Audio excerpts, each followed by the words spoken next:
Hello guys, എല്ലാവർക്കും സുഖമില്ലേ? എന്തുണ്ട് വിശേഷം? ഇന്ന് നമ്മൾ വന്നിട്ടുള്ള നല്ലൊരു പാസ്തേൻ്റെ റെസിപ്പി കേട്ടോ. ഈ മക്രോണി വെച്ചുള്ള പാസ്ത അല്ലേ അത് കേട്ടോ. അതിൻ്റെ പേര് മക്രോണി തന്നെയാണെന്ന് കറക്റ്റ് അറിയില്ല, പക്ഷേ എവിടെ പറയുന്നത് വെച്ച് ഞാൻ പറയുന്നുള്ളൂ. അത് പ്രൊനൗൺസിയേഷൻ തെറ്റാണെങ്കിൽ എല്ലാവരും ക്ഷമിക്കട്ടോ. അപ്പോൾ നേരെ നമുക്ക് വീഡിയോയിലേക്ക് പോയാലോ. ഫുൾ വീഡിയോ ചാനലുണ്ട്, കയറി കാണാൻ മറക്കരുത് കേട്ടോ.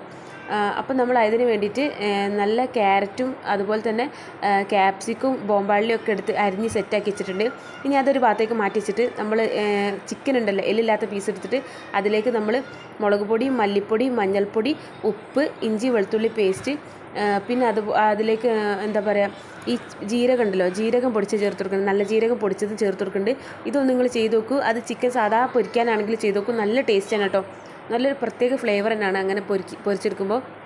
നമ്മൾ ഹോട്ടലിൽ നിന്നൊക്കെ വാങ്ങുന്ന ഒരു ചിക്കൻ്റെ ആ ഒരു എന്തുണ്ടല്ലോ പൊരിച്ചെടുക്കുന്ന ആ ഒരു ഫ്ലേവർ കിട്ടും കേട്ടോ. അപ്പോൾ ഒന്ന് ട്രൈ ചെയ്ത് നോക്കുക. പിന്നെ വേണ്ടിയവർക്ക് ചെറുനാരങ്ങ നീരും ഒക്കെ ചേർക്കട്ടോ. സുർക്കായാലും ചെറുനാരങ്ങ നീരായാലും ചേർത്ത് കൊടുക്കുക, വിനീഗറായാലും കുഴപ്പമില്ല. അപ്പോൾ നേരെ നമ്മൾ അതവിടെ അരിഞ്ഞൊക്കെ സെറ്റാക്കി എല്ലാം മസാല ഒക്കെ തേച്ച് മാറ്റി വെച്ചിട്ടുണ്ട്. ഇനി നമ്മൾ ചെയ്യുന്നത് എന്താ വെച്ചാൽ, ഈ മക്രോൺസ് ഉണ്ടല്ലോ, അതായത് മക്രോണി ഉണ്ടല്ലോ, അതെടുത്ത് നമ്മൾ തിളച്ച് വന്ന വെള്ളത്തിലേക്ക് ഇട്ട് കൊടുക്കുന്നുണ്ട് കേട്ടോ. ഇത് എത്രത്തോളം ഇതിൻ്റെ പേര് ശരിയാണെന്ന് എനിക്കറിയില്ല, പക്ഷേ അറിയുന്ന പോലെ ഞാൻ നിങ്ങൾക്ക് പറഞ്ഞു തരുക ചെയ്യുന്നത്. ഈ വളഞ്ഞ് കിടക്കുന്ന സാധനം ഉണ്ടല്ലോ, അത് നമ്മൾ നേരെ വെള്ളത്തിലേക്ക് ഇട്ട് കൊടുത്ത് വെള്ളം തിളച്ചതിന് ശേഷം അതിലേക്ക് ഉപ്പും പിന്നെ ഓയിലൊക്കെ ഒഴിച്ചെടുക്കുന്നുണ്ട് കേട്ടോ. ഓയിൽ എന്തിനാ വെച്ചാൽ പരസ്പരം ഒട്ടിപ്പിടിക്കാക്കാൻ വേണ്ടിയിട്ടാണ്. അപ്പോൾ അത് നല്ല തിളച്ച് വെന്ത് വന്നാൽ അത് ഊറ്റിക്കളയാം. ഇനി നമ്മൾ വേറെ നല്ലൊരു പാത്രം എടുത്തിട്ട് അതിലേക്ക് ആവശ്യത്തിനുള്ള ഓയിൽ ഒഴിച്ച് കൊടുക്കുന്നുണ്ട് കേട്ടോ. വെളിച്ചെണ്ണ നല്ല ഓയിലാണ് നമ്മൾ യൂസ് ചെയ്യുന്നത്. വെളിച്ചെണ്ണ യൂസ് ചെയ്താൽ ചിലപ്പോൾ ഇതിൻ്റെ ഒരു ടേസ്റ്റിൻ്റെ മാറിപ്പോവും, ഒരു നാടൻ ടച്ചിലേക്ക് വരും. പക്ഷേ ഇതൊരു നാടൻ ഐറ്റം അല്ലല്ലോ, അതുകൊണ്ടാണ് നമ്മൾ ഓയിൽ ഒഴിച്ച് കൊടുക്കുന്നത്. ഇനി ആവശ്യത്തിനുള്ള ബോംബാളി അരിഞ്ഞ് വെച്ചത് ഇട്ട് കൊടുക്കുന്നുണ്ട്. പിന്നെ നമ്മൾ കുറച്ച് തക്കാളിയും ആഡ് ചെയ്ത് കൊടുക്കുന്നുണ്ട് കേട്ടോ.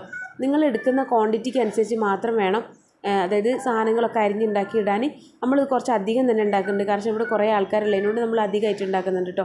പിന്നെ തക്കാളിയൊക്കെ ഇട്ട് കൊടുത്തതിന് ശേഷം നമ്മളിത് അതിലേക്ക് അപ്പോൾ തന്നെ എന്താ പറയുക, ക്യാരറ്റും അതുപോലെ ക്യാപ്സിക്കോ അരിഞ്ഞൊക്കെ ഇട്ട് കൊടുക്കുന്നുണ്ട് കേട്ടോ. എല്ലാം പാടി ഇട്ടിട്ട് നമ്മൾ ആവശ്യത്തിനുള്ള കല്ലുപ്പും കൂടി ഇട്ട് കൊടുത്തിട്ട് നന്നായിട്ടൊന്ന് വഴറ്റിയെടുക്കുകയായിട്ടോ ചെയ്യുന്നത്. ഓവറൊന്ന് വഴന്ന് വരുന്ന രീതിയിലല്ല, അല്ലാണ്ട് തന്നെ ഈ കല്ലുപ്പൊന്ന് മിക്സ് ആവുന്ന രീതിയിലും, പിന്നെ ഇതൊക്കെ ഒന്ന് ജസ്റ്റ് ഒന്ന് എല്ലാം മിക്സായി ഒന്നൊരു ജസ്റ്റ് ഒന്നിങ്ങനെ വെന്ത് വരുന്ന രീതിയിലേക്കാണ് ആക്കുന്നത് കേട്ടോ. പിന്നെ ഇഞ്ചി വെളുത്തുള്ളി പേസ്റ്റൊക്കെ നമ്മൾ അപ്പം തന്നെ ഇട്ട് കൊടുക്കുന്നുണ്ട്, കാരണം ഇതൊന്നും വേറെ സെപ്പറേറ്റ് ആയിട്ട് കുക്ക് ചെയ്യാനുള്ള നേരമല്ല, എല്ലാം ഒരുമിച്ച് തന്നെയാണ് നമ്മൾ കുക്ക് ചെയ്തെടുക്കുന്നത് കേട്ടോ. അപ്പോൾ അതിൻ്റെ കൂടെ തന്നെ നമ്മൾ മുളക് പൊടി, മഞ്ഞൾപ്പൊടി, മല്ലിപ്പൊടി, പിന്നെ ജീരകപ്പൊടി, പിന്നെ ചിക്കൻ മസാല എല്ലാം നമ്മൾ ചേർത്ത് കൊടുക്കുന്നുണ്ട് കേട്ടോ.